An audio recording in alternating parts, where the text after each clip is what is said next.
लखनऊ में साइबर अपराध के खिलाफ पुलिस का एक ऐसा प्रहार जिसने हर किसी को सन्न कर दिया है। क्राइम ब्रांच की टीम ने शहर के पॉश इलाके स्थित समिट बिल्डिंग की 11वीं मंजिल पर एक ऐसे अंतर्राष्ट्रीय फर्जी कॉल सेंटर का भंडाफोड़ किया है जो देश की सीमाओं को लांघकर विदेशी नागरिकों को अपना शिकार बना रहा था। एडीसीपी क्राइम किरण यादव के नेतृत्व में चला यह ऑपरेशन करीब 14 घंटे तक चला, जिसमें पुलिस की मुस्तैदी और योजनाबद्ध तरीके से की गई कार्रवाई का परिणाम यह रहा कि 119 साइबर अभियुक्तों को मौके से गिरफ्तार किया गया। हिरासत में लिए गए कर्मचारियों में 20 युवतियां भी शामिल हैं, जिन्हें ले जाने के लिए पुलिस को मौके पर 3 बसें बुलानी पड़ीं। पुलिस ने मौके से भारी मात्रा में कंप्यूटर, लैपटॉप और हैवी सर्वर जब्त किए हैं। जांच में यह तथ्य सामने आया है कि यह नेटवर्क विदेश में बैठे मास्टरमाइंड के इशारे पर चल रहा था, जहां ये शातिर ठग फेक रिफंड और कस्टमर सपोर्ट के नाम पर विदेशी नागरिकों को डरा धमकाकर उनके बैंक खातों से करोड़ों की अवैध कमाई कर रहे थे। अब पुलिस इस पूरे गिरोह के विदेशी लिंक, जाली बैंक खातों और हवाला नेटवर्क की गहराइयों से जांच कर रही है। लखनऊ पुलिस द्वारा की गई यह ऐतिहासिक कार्रवाई अंतर्राष्ट्रीय स्तर पर साइबर अपराध करने वालों के लिए एक चेतावनी है। जनपद लखनऊ के विभूति खंड थाना अंतर्गत समिट बिल्डिंग में एक इल्लीगल कॉल सेंटर का भंडाफोड़ किया गया है। यह कॉल सेंटर विदेशी नागरिकों, विशेषकर यूनाइटेड स्टेट्स ऑफ अमेरिका के सिटीजन्स को साइबर फ्रॉड के लिए टारगेट करता था। अब तक की कार्रवाई में कुल 119 लोगों को गिरफ्तार किया गया है, जिसमें 92 पुरुष हैं और 27 महिलाएं हैं। 103 लैपटॉप बरामद किए गए हैं, 109 फ़ोन बरामद किया गया है। साथ ही विभिन्न प्रकार के एक्सेसरीज इनके कब्जे से बरामद हुई हैं। ये जो कॉल सेंटर था कॉरपोरेट स्टाइल में बहुत ही ऑर्गेनाइज तरीके से, संगठित तरीके से यह कार्य करता था। विभिन्न प्रकार की इनकी टीमें थीं। हर टीम को अलग अलग कार्य सौंपे गए थे। इनकी जो सबसे पहली टीम होती थी वो इनिशियल कांटेक्ट करती थी। अब तक की प्रारंभिक छानबीन से पता चला है कि इसमें यूनाइटेड स्टेट्स के सिटीजन्स को एसएमएस भेजा जाता था और उनको बताया जाता था कि आपके अकाउंट का प्रयोग, अकाउंट कई तरह के हो सकते हैं, 3 तरह के अकाउंट होते हैं। एक वहाँ का सोशल सिक्योरिटी नंबर होता है, फ़ोन के अकाउंट्स होते हैं जैसे आपका एप्पल का हो गया, सैमसंग का हो गया, उसके अलावा तीसरा बैंक अकाउंट। तो आपके अकाउंट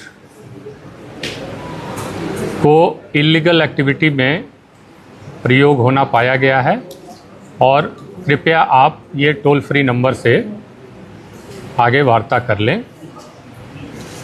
जब वो व्यक्ति उस टोल फ्री नंबर पे बात करता था तो यहाँ पे उसका कांटेक्ट होता था दूसरी टीम से, जिसको डायलर टीम कहा जा सकता है।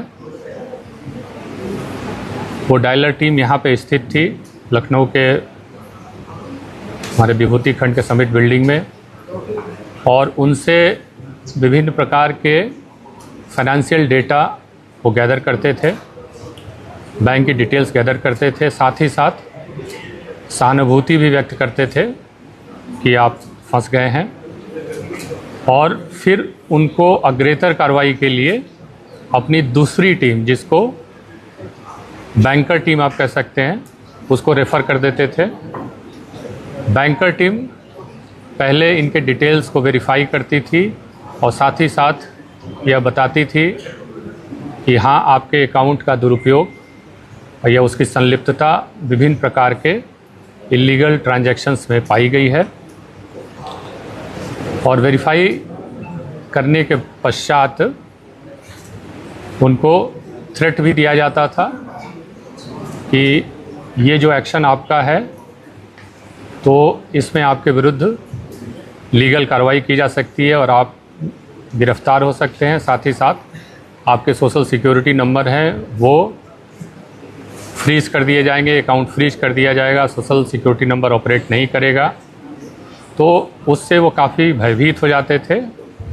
और तब सबसे लास्ट में इनकी एक टीम, जिसको आप क्लोज़र टीम कह सकते हैं, उसको रेफ़र किया जाता था, जहां वो टीम इनसे वार्ता करके इनको बताती थी कि किस तरह से आप इससे बच सकते हैं। बचने के मुख्यतः वो 3 तरीके बताते थे।